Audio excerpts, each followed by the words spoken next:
मैं colonel Sophia Qureshi और मेरे साथ विंग कमांडर व्योमिका सिंह आज आपको 6 से 7 मई 2025 की रात 1:05 से 1:30 बजे के बीच भारतीय सशस्त्र बलों द्वारा अंजाम दिए गए ऑपरेशन सिंदूर के बारे में जानकारी देंगे। ऑपरेशन सिंदूर 22 अप्रैल को पहलगाम में हुए विभत्स आतंकवादी हमले के शिकार मासूम नागरिकों व उनके परिवारों को न्याय देने के लिए लॉन्च किया गया था। इस कार्रवाई में 9 टेररिस्ट कैंप्स को टारगेट किया गया और पूरी तरह से इसे बर्बाद किया गया।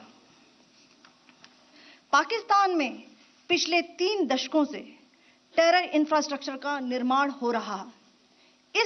इसमें recruitment, indoctrination centres, training areas व लॉन्च पैड शामिल थे, जो पाकिस्तान और पाक अधिकृत जम्मू कश्मीर POJK दोनों में फैले हैं।